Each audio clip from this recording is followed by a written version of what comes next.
리본 책방 노시훈입니다. 박물관으로 만나는 몽골 5번째 마지막이에요. 박물관 중에 인물기념관을 찾아가 보도록 하겠습니다. 그 인물이 한국인이에요. 이태준 선생. 1883년생이시고요. 일찍 돌아가셨어요. 1921년까지. 그 유명한 월북 소설가 이태준을 생각할 거예요.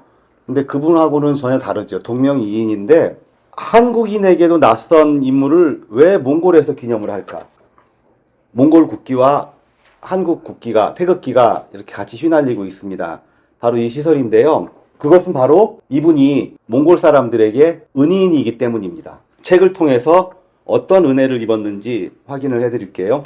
이태준 선생은 몽골의 슈바이처라고도 불린다. 1914년부터 21년까지 당시 의료 환경이 열악했던 몽골에서 화류병은 성병을 얘기합니다. 그 퇴치에 큰 기여를 하였고 몽골의 마지막 황제 복드한의 어이로도 활동하면서 몽골 최고 훈장인 에르데닌 오치르를 받는 등 극락세계에서 내려온 열애불로 존경받았다. 이태준 선생은 기독교인으로 알려져 있는데 기독교인 이태준 선생이 극락에서 내려온 열애불? 이 표칭을 좋아하셨을지는 제가 알 수가 없습니다. 선생은 낯선 땅 이역 만리에서 질병 치료에 헌신한 의사였지만 동시에 의열단 단원으로서 독립운동에 적극적으로 참여한 한자가 다른 의사였다. 세브란스 의학교 재학 중 도산 안창호를 만난 것을 계기로 백오인 사건 이후 중국 난징으로 망명했고 훗날 처사촌이 된 김규식의 권유로 울란바타르에 정착하게 된다. 그곳에서 의사로서 그리고 독립운동가로서 치열한 삶을 살던 중 1921년 몽골을 점령한 미친 남자 운게른, 이 사람의 러시아 백군에게 피살당했다. 이때 일본군의 사주가 있었던 것으로 추정된다. 업적에 비해 조명을 받지 못했던 이태준 선생의 기념시설이 만들어진 것은 비교적 최근이다. 지난 2001년에 기념공원이 조성됐으며 2009년에 기념관이 완공됐다. 몽골 정부가 부지를 제공하고 국가보훈처를 비롯한 모교, 그러니까 연세대 의대 총공창회지요. 여기하고 고향, 경남 함안입니다. 이곳이 비용을 부담하였다. 자, 이런 분인데 그 이태준 기념관, 사실 기념관으로서는 우리나라 기준으로 봤을 적에는 뭐 기념관이 이렇게 조그매 할 정도로 굉장히 작은 시설이에요. 관리인이 따로 없고요.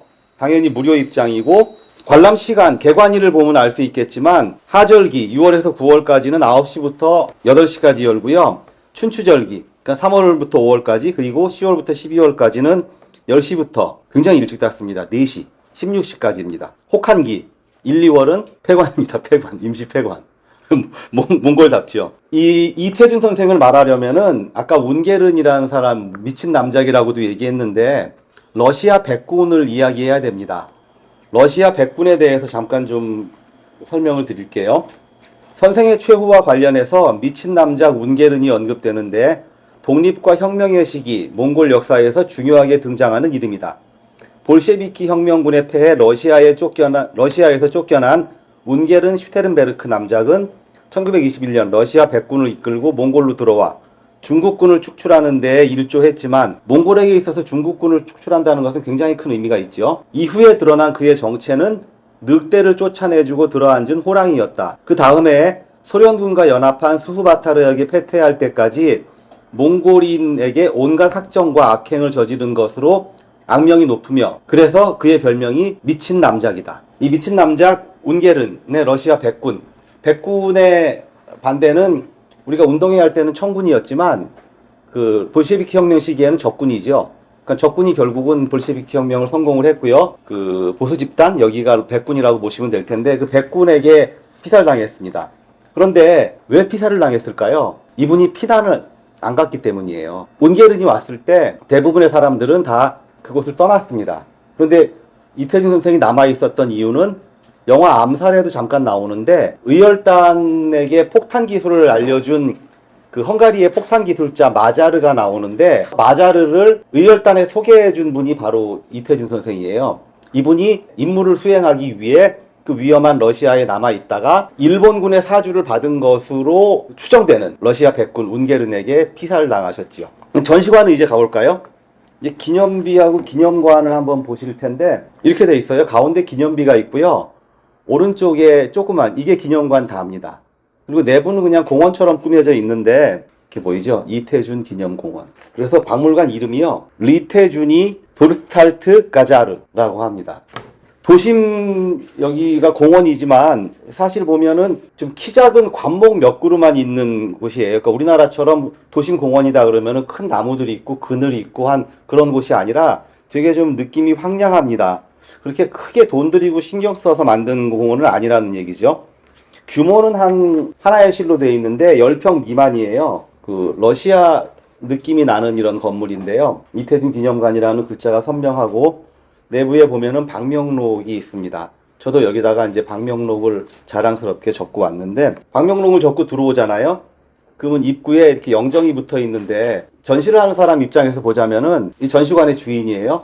그럼 당연히 영정이 들어오는 관람객의 첫 번째에 보이는 시야에 있어야지 그 뒤편에 돌아봐야 있어요. 나갈 때야 볼 수 있거든요.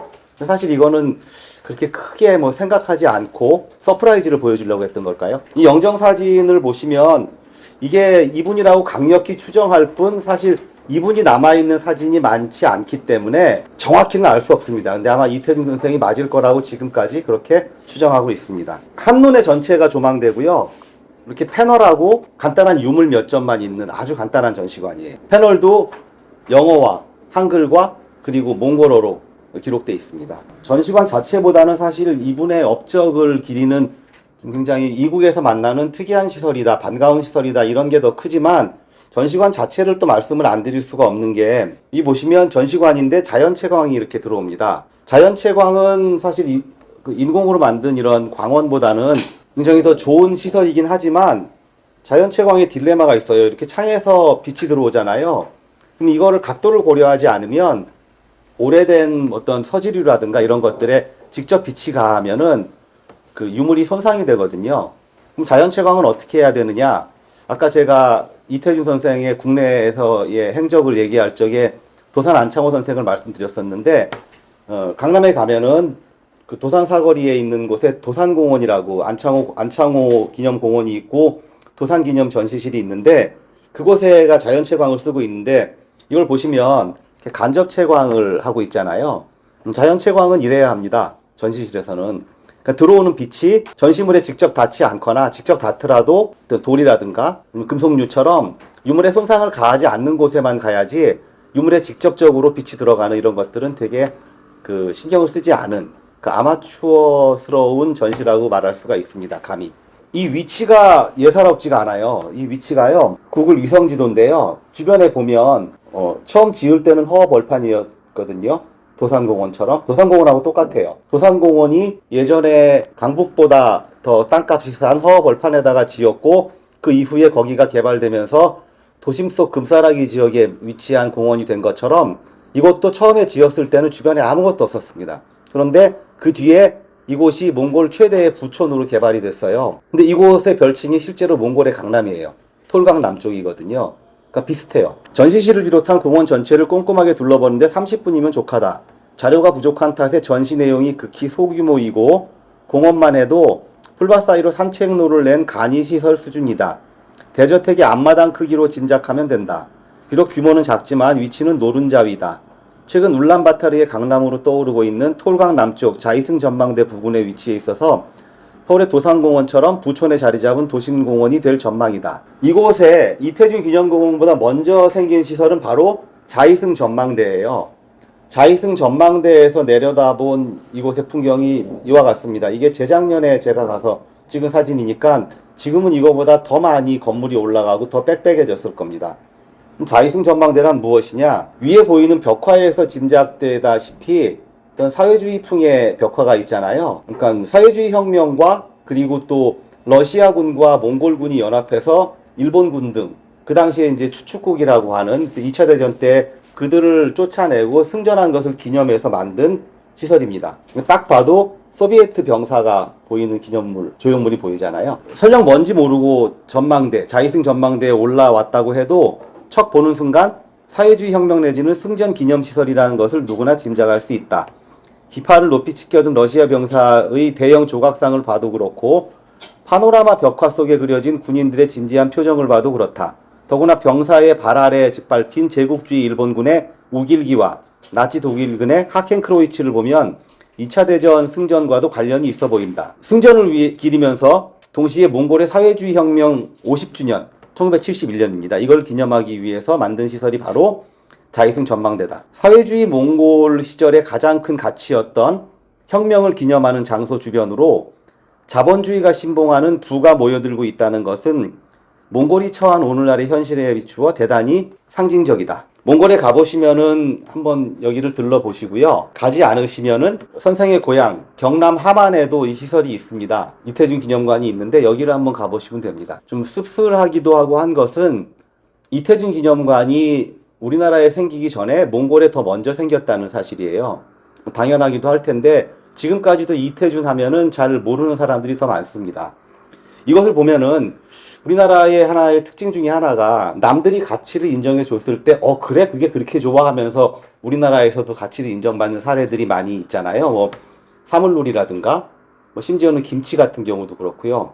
실제로 김치도 제가 그 학교를 다니던 무렵에 분명히 봤던 기억이 나는데 신문에 아이들이 김치를 안 먹는다.